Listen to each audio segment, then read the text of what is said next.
Good morning students. Defence services academy के online education platform पर मैं गणेश खड़से आप सभी का हार्दिक स्वागत करता हूं।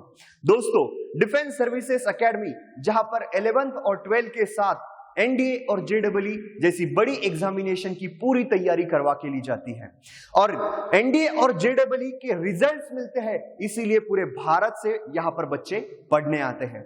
आप भी आपकी ऑफिसर बनने की जर्नी हमारे साथ शुरू कर सकते हैं। स्क्रीन पर दिए नंबर्स पर जल्दी कांटेक्ट करें और एडमिशन की पूरी जानकारी हासिल करें और ज्यादा से ज्यादा मात्रा में इस यूट्यूब चैनल को सब्सक्राइब करें और अपने दोस्तों के साथ शेयर कीजिए। दोस्तों, मैं गणेश खड़से आपको पॉलिटिकल साइंस से सब्जेक्ट पढ़ा रहा हूं। उसमें हमने बहुत सारे टॉपिक कवर कर लिए हैं। आज हम पढ़ेंगे प्राइम मिनिस्टर और उनकी काउंसिल। प्राइम मिनिस्टर ये टॉपिक तो हमने थोड़ी बहुत उसकी जानकारी ले ली थी। आज हम उनकी काउंसिल की बात करेंगे, उनके मंत्रिमंडल की बात करेंगे और साथ ही साथ कुछ क्वेश्चंस भी डिस्कस करेंगे। दोस्तों, आज शुरू करते हैं हमारी इस जर्नी को। काउंसिल ऑफ मिनिस्टर्स, जैसे कि मैंने आपको प्राइम मिनिस्टर बताए थे, प्राइम मिनिस्टर के बारे में हमने लास्ट लेक्चर में समझ भी लिया था, तो आज हम उनका जो सहयोगी उनके साथ में हेल्प करने के लिए, असिस्ट करने के लिए जो मंत्रिमंडल होता है, उसके बारे में आज हम जानकारी लेंगे। Which articles in the Indian constitution deals with the council of minister, तो कौन सा है? तो दो आर्टिकल्स है। कौन से? आर्टिकल नंबर 74 और article number 75 of Indian constitution which deals with the council of ministers. ऐसा क्वेश्चन पूछा गया है बहुत बार एग्जामिनेशन में। तो देखो, हमें मालूम है प्रधानमंत्री के साथ में अलग अलग पोर्टफोलियो के अलग अलग डिपार्टमेंट्स के मंत्री होते हैं, बट उन मंत्रियों का चुनाव कौन करता है, कौन उनको उनके डिपार्टमेंट्स का हेड बनाता है, इसकी भी जानकारी लेना जरूरी है। पर कुछ नियम है कि एक प्रधानमंत्री को हेल्प करने के लिए कितने मंत्री होने चाहिए, इसके कुछ नियम है। तो आइए जानते हैं क्या है। The along with the prime minister of India form 15% of the total strength of lower house, that is Lok Sabha. The number cannot exceed 15%. इसका मतलब यह है दोस्तों कि जो भी प्राइम मिनिस्टर और उनका जो मंत्रालय बनेगा, मिनिस्ट्री बनेगी, ठीक है, तो इन दोनों की जो संख्या होगी, मंत्री और प्राइम मिनिस्टर, इनकी टोटल संख्या जो रहेगी वो लोकसभा के जितने मेंबर्स की टोटल संख्या होती है उसकी कितने परसेंट होंगी? 15%। तो हमने प्रधानमंत्री ये टॉपिक समझ तो लिया था, बट प्रधानमंत्री को मदद करने के लिए कुछ मंत्री भी रहते हैं, ठीक है, जिसको ही काउंसिल ऑफ मिनिस्टर कहा जाता है। अब ये काउंसिल ऑफ मिनिस्टर की नियुक्ति कौन करता है, कौन अलग अलग पोर्टफोलियो की जिम्मेदारी उनके ऊपर सौंपता है, ये जानकारी हमें आज लेनी है। दोस्तों, किस इंडियन कॉन्स्टिट्यूशन के आर्टिकल में काउंसिल ऑफ मिनिस्ट्री की बात कही गई है? तो वो है दो आर्टिकल, आर्टिकल 74 और आर्टिकल नंबर 75। यहां पर काउंसिल ऑफ मिनिस्टर की बात की गई है इंडियन कॉन्स्टिट्यूशन में। अभी कितने मंत्री होने चाहिए? एक प्रधानमंत्री को अलग अलग पोर्टफोलियो में मदद करने के लिए, अलग अलग विभागों में मदद करने के लिए मंत्रियों की संख्या टोटल कितनी होनी चाहिए, इसके कुछ नियम होते हैं। जैसे कि लोकसभा का हर 5 साल बाद चुनाव होता है, उसके बाद लोअर हाउस से या फिर अपर हाउस से, दोनों सदनों में से कोई तो भी एक व्यक्ति प्राइम मिनिस्टर बनता है और फिर उसका मंत्रिमंडल का भी चुनाव होता है, मंत्री भी उसके बन जाते हैं। बट प्राइम मिनिस्टर और मंत्रियों की टोटल संख्या कितनी होनी चाहिए? तो वो होनी चाहिए 15% to the member of Lok Sabha. मतलब लोकसभा के जितने भी मेंबर है उसके कंपैरिजन में 15% होनी चाहिए। कितनी? 15% ही होनी चाहिए, उससे ज्यादा नहीं होनी चाहिए, ऐसा रूल है, ठीक है। आगे चलते हैं। The minister cease to exist as one of he is not a member of either house of parliament for 6 consecutive months। अभी ये जरा कॉम्प्लिकेटेड मुद्दा है, यहां पर ध्यान से समझ लो। जब प्राइम मिनिस्टर राष्ट्रपति द्वारा अपने मंत्रियों का चुनाव करते हैं पार्लियामेंट से, या तो फिर जो व्यक्ति मंत्री बनेगा वो या तो फिर राज्यसभा से बिलोंग करता होगा या फिर लोकसभा से। बट कभी कभी ऐसा भी हो जाता है कि मैं प्रधानमंत्री बनने के बाद मैं किसी ऐसे व्यक्ति को मंत्री बनाना चाहता हूं जो ना राज्यसभा से बिलोंग करता है ना लोकसभा से, बट फिर भी मैं उस व्यक्ति को मंत्री बनाना चाहता हूं, एक पोर्टफोलियो उसके हाथ में सौंप देना चाहता हूं। ऐसी बहुत बार सिचुएशन होती है। समझो कोई एक व्यक्ति को फाइनेंस के बारे में बहुत अच्छी जानकारी है, विद्वान है, बट वो इलेक्शन नहीं लड़ना चाहता, वो ना ही राज्यसभा का मेंबर है ना ही लोकसभा का। बट मैं जब प्रधानमंत्री बनना चाहता हूं तो उस व्यक्ति को, उस काबिल व्यक्ति को मैं मेरे मंत्रिमंडल में शामिल करना चाहता हूं। बट यहां पर प्रॉब्लम ये है कि वो मंत्री या तो फिर राज्यसभा से बिलोंग करते होना चाहिए या फिर लोकसभा से। बट जिस व्यक्ति को मैं मंत्री बनाना चाहता हूं वो किसी हाउस से बिलोंग नहीं करता।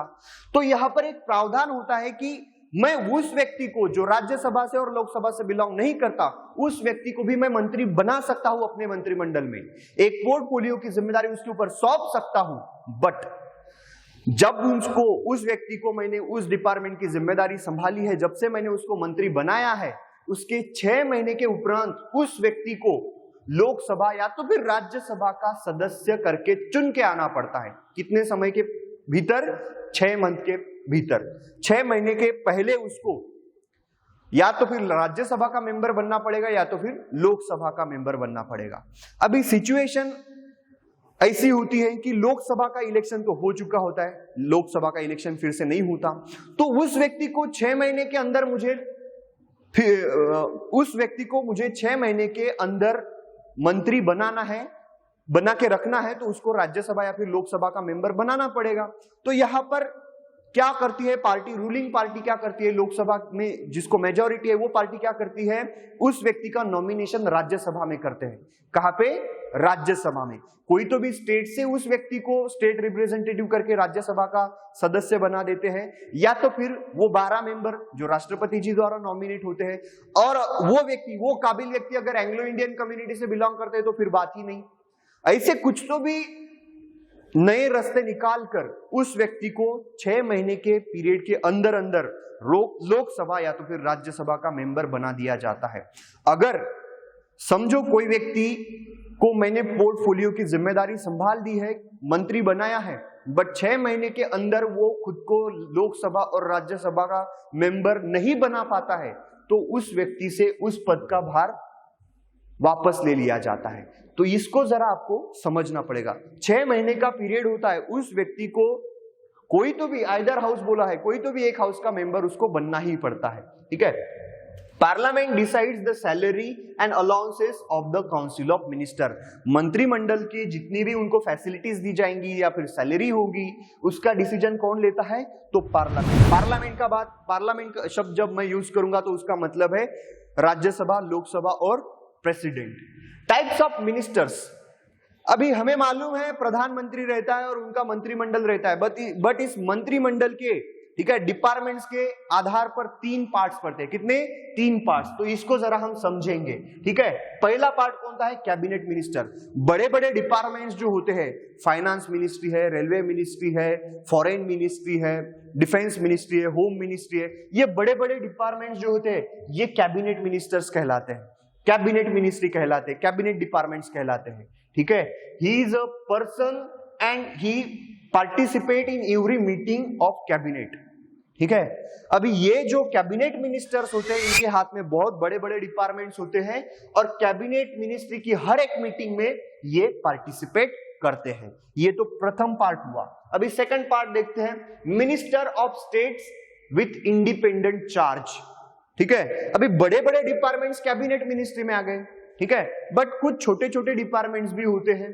ठीक है। जिन छोटे डिपार्टमेंट्स का इंडिविजुअली पूरा का पूरा फ्रीडम उनको दे दिया जाता है अपने डिपार्टमेंट्स को संभालने के लिए। तो ऐसे भी कुछ मंत्री होते हैं जिनको क्या कहा जाता है? मिनिस्टर ऑफ स्टेट्स, राज्य मंत्री जिनको कहा जाता है। ठीक है। Who does not work under cabinet minister, cabinet ministry के अंदर काम नहीं करते।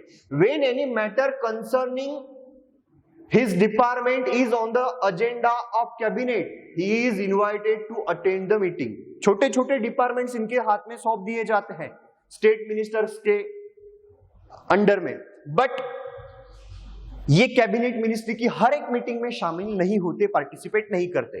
कैबिनेट मिनिस्ट्री की उसी मीटिंग में ये शामिल होंगे जब उनके छोटे डिपार्टमेंट से रिलेटेड कुछ मुद्दा वहां पर उठने वाला होगा, उसी समय ये उस मीटिंग में पार्टिसिपेट करेंगे, अदरवाइज नहीं। बट ये इंडिपेंडेंट चार्ज संभालते हैं, किसी के अंडर में काम नहीं करते। ठीक है। अभी देखो डेप्यूटी मिनिस्टर कौन होते हैं, ठीक है। डेप्यूटी मिनिस्टर जिनको उपमंत्री भी कहा जाता है, he is a minister who works under a cabinet minister और a minister of state with independent charge, ठीक है। ये डेप्यूटी मिनिस्टर ऐसे होते हैं जो कैबिनेट मिनिस्टर या फिर मिनिस्टर ऑफ स्टेट, इन दोनों के डिपार्टमेंट्स में उनको असिस्ट करते हैं, हेल्प करते हैं। इनके पास में सेपरेट कोई डिपार्टमेंट का चार्ज नहीं होता, ये सिर्फ मदद करने के लिए होते हैं, ठीक है। His work is allotted by the minister under whom he is working, चाहे वो कैबिनेट मिनिस्टर रह सकता है या तो फिर स्टेट मिनिस्टर रह सकता है, ठीक है। वो जो इनके ऊपर काम सौंपेंगे वही वो काम करेंगे, ठीक है। तो ये इस तरीके से 3 पार्ट्स हमने देख लिए हैं। प्राइम मिनिस्टर कैबिनेट मिनिस्ट्री के सबसे हेड रहेंगे, पूरे मिनिस्ट्री के पूरे हेड रहेंगे, ठीक है। प्राइम मिनिस्टर, उनके नीचे कैबिनेट मिनिस्टर, बड़े बड़े डिपार्टमेंट्स, बड़े बड़े पोर्टफोलियो इनके तरफ सौंप दिए जाते हैं। उसके नीचे स्टेट मिनिस्टर, छोटे डिपार्टमेंट्स होते हैं, इंडिपेंडेंट चार्ज होता है इनके तरफ भी, इनके तरफ भी इंडिपेंडेंट चार्ज, इनके तरफ भी इंडिपेंडेंट चार्ज। और डेप्यूटी मिनिस्टर जो होते हैं, इनको जो होता है ये इन दोनों की हेल्प करने के लिए होते हैं। अभी ये जो पूरा का पूरा मिनिस्ट्री सिस्टम है, ये पूरे के पूरे लोकसभा को जिम्मेदार होता है। लोकसभा के हर एक सेशन में जितने भी इन्होंने डिसीजन लिए हैं अपने डिपार्टमेंट्स में, इन सारे डिपार्टमेंट्स के बारे में लोकसभा के मेंबर्स उन सारे डिसीजंस के बारे में इनको सवाल पूछ सकते हैं और इनको जवाब देना अनिवार्य होता है। अगर सही जवाब नहीं दे सके, ठीक है, ये पूरा का पूरा टीम वर्क होता है। लास्ट लेक्चर में बताया था मैंने, ठीक है। अगर कोई एक व्यक्ति जवाब देने के लिए असमर्थ है, समझो डिफेंस मिनिस्ट्री का एक व्यक्ति जवाब देने के लिए असमर्थ है, तो ये पूरा का पूरा वो धब्बा सिर्फ उस डिफेंस मिनिस्टर पर नहीं लगेगा, ये धब्बा पूरे के पूरे मंत्रिमंडल पर लगेगा, प्राइम मिनिस्टर भी उसमें शामिल ही होंगे। तो ये टीम वर्क है, ये सारे के सारे जिम्मेदार होते हैं अपने काम के लिए। अभी समझो एक व्यक्ति ने कुछ गलत काम किया है तो इसका खामियाजा सबको भुगतना पड़ता है, ठीक है। इसीलिए जब भी कोई एक व्यक्ति, मैंने लास्ट लेक्चर में कहा था आपको, आप सेंट्रल मिनिस्ट्री के कोई एक मंत्री को इस्तीफा नहीं मांग सकते, ठीक है। एक व्यक्ति का इस्तीफा मतलब पूरे के पूरे मंत्रालय का इस्तीफा, ठीक है। इसीलिए इसको टीम वर्क कहा गया था, ठीक है। या बट ऐसा हो सकता है कि चार्जेस, डिपार्टमेंट के चार्जेस बदल दिए जाते हैं, या तो फिर एक व्यक्ति समझो आज फाइनेंस मिनिस्टर है तो उसका डिपार्टमेंट उससे निकालकर उसको होम मिनिस्टर बना दिया जा सकता है, ऐसा हो सकता है। बट उसको अगर रिजाइन करने बोला है, ठीक है, रिजाइन करने बोला है, पार्लियामेंट में वो जवाब नहीं दे पाया है, तो ये टीम की पूरी टीम बर्खास्त हो जाती है। और ये टीम बर्खास्त होने का मतलब होता है पूरे के पूरे लोकसभा का विसर्जन, ठीक है। इन्होंने अपना कॉन्फिडेंस खो चुके हैं, ये इनके ऊपर कोई किसी का विश्वास नहीं रह जाता, पूरी की पूरी टीम एबॉलिश हो जाएंगी। और ये टीम एबॉलिश का मतलब होता है पूरी की पूरी लोकसभा का विसर्जन। तो फिर से इलेक्शंस होंगे, फिर से कोई तो भी प्राइम मिनिस्टर बनेगा, फिर से कोई मिनिस्टर बनेगा। तो इस तरीके से बात होती है, ये टीम वर्क होता है, ठीक है। ये सब के सब अपने काम के लिए पूरी की पूरी टीम जिम्मेदार होती है, ठीक है। तो यहां पर ये बात आपको इंपॉर्टेंट है, इसको याद रखना है। दोस्तों आज हमने प्राइम मिनिस्टर के मंत्रालय के बारे में, अलग अलग मंत्रियों के बारे में और उनके डिपार्टमेंट्स के बारे में जानकारी ली। लास्ट लेक्चर में हमने प्राइम मिनिस्टर पढ़े थे, आज के लेक्चर में हमने उनका मंत्रालय, इस डिपार्टमेंट को समझा, काउंसिल ऑफ मिनिस्टर को समझा। इसके बारे में हम कुछ क्वेश्चंस डिस्कस करेंगे। अब आइए दोस्तों कुछ क्वेश्चंस डिस्कस करते हैं। क्वेश्चन नंबर फर्स्ट क्या कहता है, which one of the following article deals with the appointments of the prime minister and other ministers. दोस्तों अपॉइंटमेंट ये शब्द यूज किया गया है। आपको मालूम है प्राइम मिनिस्टर और उनकी काउंसिल का अपॉइंटमेंट कौन करता है, तो वो करते हैं राष्ट्रपति महोदय। लोकसभा में जिस भी पार्टी को बहुमत होता है उस पार्टी का जो व्यक्ति होता है, लीडर होता है, वही प्राइम मिनिस्टर बनता है। उसी व्यक्ति को राष्ट्रपति महोदय अपॉइंट करते हैं, वो एक प्रोटोकॉल है। अभी दोस्तों प्राइम मिनिस्टर का जब अपॉइंटमेंट होता है उसके बाद उनको असिस्ट करने के लिए जो मिनिस्ट्री होती है, काउंसिल ऑफ मिनिस्ट्री होती है, ये मिनिस्ट्री भी अपॉइंट की जाती है राष्ट्रपति महोदय द्वारा ही, ठीक है। बट किसके सजेशंस पर, प्राइम मिनिस्टर के सजेशन पर। प्राइम मिनिस्टर कहेगा कि ये व्यक्ति मुझे मेरी मिनिस्ट्री में चाहिए, उन व्यक्तियों का नाम निर्देशन होता है फिर मिनिस्ट्री के लिए। तो वो सब चीजें कौन करते हैं, प्रेसिडेंट करते हैं। ये चीज अपॉइंटमेंट की बात किस आर्टिकल में कही गई है, तो आर्टिकल नंबर 75, इसीलिए हमारा ऑप्शन बन जाएगा सी। नेक्स्ट क्वेश्चन देखते हैं, the prime minister is appointed by which of the following. Prime minister की अपॉइंटमेंट कौन कर सकते हैं? तो वो होते हैं हमारे प्रेसिडेंट। किस आधार पर? लोकसभा में जिस भी पार्टी को मेजॉरिटी होगी उस पार्टी को। बट जो प्राइम मिनिस्टर बनेगा वो व्यक्ति या तो फिर लोकसभा का भी मेंबर हो सकता है या फिर राज्यसभा का भी मेंबर हो सकता है। अगर वो किसी हाउस का मेंबर नहीं है फिर भी वो राष्ट्रपति प्राइम मिनिस्टर बनना चाहता है तो वो भी बन सकता है। बट यहां पर इनको भी एक अर्थ होती है, एक क्राइटेरिया होता है कि 6 महीने के पहले उनको खुद को राज्यसभा या तो फिर लोकसभा का मेंबर सिद्ध करना पड़ता है। ठीक है, या तो फिर नॉमिनेट होके या तो फिर से इलेक्शन लड़के, तो कोई तो भी एक रास्ता निकल ही जाता है। मतलब प्राइम मिनिस्टर भी कोई भी व्यक्ति बन सकता है या तो फिर मिनिस्टर भी कोई भी व्यक्ति बन सकता है। ठीक है, बट 6 महीने का क्राइटेरिया है। बट जो भी व्यक्ति प्राइम मिनिस्टर बनना चाहता है उस व्यक्ति को लोकसभा की जो मेजॉरिटी वाली पार्टी है उसका सपोर्ट होना चाहिए, ये भी एक क्राइटेरिया है। दोस्तों नेक्स्ट क्वेश्चन देखते हैं, the total number of ministers including the prime minister shawl not exceed. ये आज ही हमने पढ़ा था। ठीक है, तो कितना होता है? 15% से ज्यादा होना नहीं चाहिए, 15% मेंबर ऑफ लोकसभा। ठीक है, not more than the 15% member of the Lok Sabha. ठीक है, तो इसीलिए हमारा ऑप्शन बन जाएगा डी। ठीक है, question number 4, consider the following 4 statements which among them are true. Correct कौन सा है ये सवाल पूछा है। Question statement number 1, prime minister of India must only be a member of Lok Sabha. क्या ये सही है? जी नहीं, बिल्कुल सही नहीं है, ये गलत है। Question statement number 2, prime minister of India can be member of both Lok Sabha और राज्यसभा। ये स्टेटमेंट सही है। ठीक है, कोई भी हाउस का वो मेंबर रह सकते हैं। ठीक है, statement number 3, British prime minister must only be a member of lower house. ये ब्रिटिश पार्लियामेंट के बारे में पूछा गया है। हमारे देश में जो पार्लियामेंट्री गवर्नमेंट सिस्टम है ये हमने ब्रिटेन की पार्लियामेंट से, ब्रिटेन से ही हमने ये बोरो किया है, ब्रिटेन से ही ये लिया है। वहां पर भी एक लोअर हाउस होता है, अपर हाउस होता है। ठीक है, बट वहां का जो प्राइम मिनिस्टर बनता है वो लोअर हाउस में से ही बनता है। ठीक है, वो अपर हाउस मतलब राज्यसभा से नहीं बनता। ठीक है, जैसे भारत में राज्यसभा या फिर लोकसभा दोनों में से बन सकता है, बट ब्रिटेन में क्या है तो वो लोकसभा का ही मेंबर होना चाहिए। ठीक है, तो ये स्टेटमेंट भी सही है, बट ये स्टेटमेंट यहां पर गलत है। ठीक है, क्या कहा गया है? British prime minister can be a member of lower house as well as upper house. ये स्टेटमेंट गलत है। तो सेकंड स्टेटमेंट और थर्ड स्टेटमेंट, ये 2 स्टेटमेंट यहां पर सही थी, इसीलिए हमारा ऑप्शन बन जाएगा सी। नेक्स्ट क्वेश्चन देखते हैं, who administers oath to the prime minister.